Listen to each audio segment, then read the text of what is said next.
Hey guys, welcome back to Planet JeJuDa, and today I am so excited. I finally did it. I finally ordered the Granny Square card deck, as if you didn't already know from the thumbnail. Anyways, I did. I finally got the Granny Square card deck by Clair Montgomerie. I got mine from Amazon, and I will link that in the description box below, as well as the website, because I'm pretty sure that there is a website for Clair Montgomerie. But I am just so excited because I love Granny Squares. And the more I get to play with, the happier I am. I don't know, there's just something about a good Granny Square. So let's open up and get into this. So Darrel and I did open it. I received it on Sunday, and we did open it. And in it, there is says coming in summer 2025, the Floral Granny Square card deck, which I did see a link to that as well. I didn't click on it because I wanted just Granny Squares, not floral in particular, but I am looking forward to getting this in the future. And yeah, I'm gonna make this a series. Every week I'm gonna come up with the next Granny Square, and what you get in it is this nifty little booklet, and it has all kinds of information on the inside, and it tells you what yarn and what hook that they use and what size of Granny Square you should end up with. Now, it does state that they are using a 4mm hook and DK weight yarn. I personally have worsted weight yarn, so I will be using that. And in doing so, I will be using my 5mm. So I'm going to go up a hook size, and I will be using my 5mm hook. So let's get to the fun part. Isn't that so pretty? I love it. Oh my goodness. So you've got 50 cards. That's the inside of the box. We've got 50 mix and match cards, and you can use them in any way that you want. However, they are numbered. And what's so great about them is that not only are they numbered, but it tells you what kind of Granny Square it is on the back. So there you go. We've got, this is the basic, and then it has a diagram of how to do the Granny Square, as well as some notes and how to join and other things. This one just says note and joining, and various other ones have other information as well, but there's so many. Look at that. I cannot wait to get into some of these. Oh my goodness. Little ASMR there. But my plan is to go from one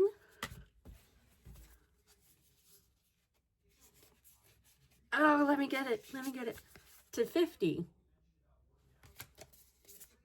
I know that's gonna be a long time coming. More ASMR. But I just thought it would be so much fun. And this one, okay, let me show you this one. So we've got the basic, and then we've got V-stitch number 47. Is that how it's supposed to come out? I'm curious. I cannot wait. Something to look forward to see what the difference is. Anyways, so my plan is to do one every week. It's not going to be a tutorial because I want you to go out and get your own cards, because that would be so much fun to do together. But we're going to start with number 1 and work our way to 50. And hopefully between now and 50 weeks from now, I will get the floral one, and we will start another series. But in floral. So I'm super excited.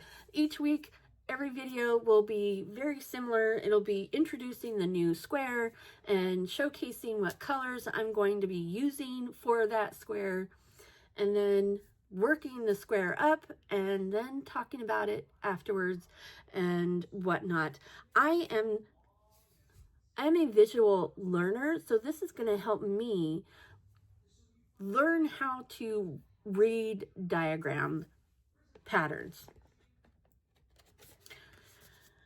because just looking at this is like a bunch of gibberish to me. I mean, I know the stitches, which your little booklet gives you all that information.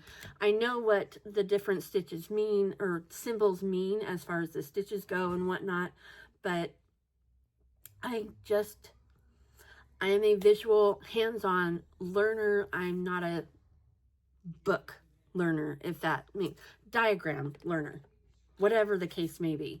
So this is going to help me learn how to read these kinds of patterns, and then also hopefully it'll help me get into learning how to read an actual written pattern, because I have been asked for a pattern for something and I didn't actually write it down. I just did it freehand. And so it would help me to learn how to read, be able to understand reading a pattern by also learning how to read diagrams. I don't know. Am I rambling? I'm rambling. But today we're going to start with the first square, our number 1, which is basic. And I am going to follow what the diagram says without changing anything, because I want to just simply follow the diagram and see if I can recreate this. I will say what I'm supposed to get when I'm done is a 4-inch, I believe, yeah, a 4-inch square. Now, obviously, mine isn't going to be 4 inches because I am using worsted number 4 weight instead of DK number 3 weight, and I am using a 5mm instead of a 4mm hook. So my squares are going to be a little bit bigger, but that's okay. That is okay. We're still going to end up with the same look. So let's get into my first square's colors. And of course, I will be using Red Heart, although one of them may not be Red Heart. I think it might be part of my vintage yarn, because I can't find my purple one. But anyways, I digress. So we are starting with purple. I don't have a label, so I can't tell you what the color name is. And then I also have, I think this was Orchid. Is it Orchid? Jasmine. Light Jasmine. So we've got light jasmine to go along with the purple. And then cherry red. And last but not least, is it baby pink? Yes, baby pink. So these are our 4 colors that I will be using today. I'm trying to figure out which I should do. Should I do pink, red, jasmine, purple? Or should I alternate, like pink, work my way from light to dark? Well, like baby pink, jasmine, red, purple. I don't know. I'll figure it out. Anyways, let's get started.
here is my square.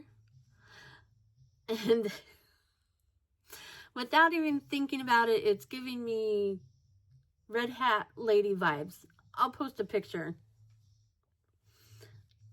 My mom would be so proud and would want this square. Anyways, I also realized that when I joined each new row, I was supposed to, and why I didn't pay attention, but I was supposed to join and then do a full corner so that when I went all the way around, I finished here instead of in the corner. And yeah, it's fine. It's fine. It's the granny square, and it looks like the granny square. Clearly mine is, I would say 5-ish inches, give or take a little bit, but I really do love it. I think it's cute, and I'm looking forward to creating more granny squares. And I'm also looking forward to creating different ones. Each one is going to be different, but similar, and they're progressively going to get harder as we go along, which is why I'm doing it 1 through 50 instead of mixing and matching.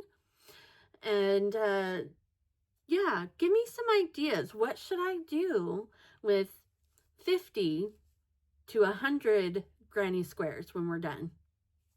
And they're going to be all different colors. I'm just going to go with what I've got and just play around with it and see how I can work them up.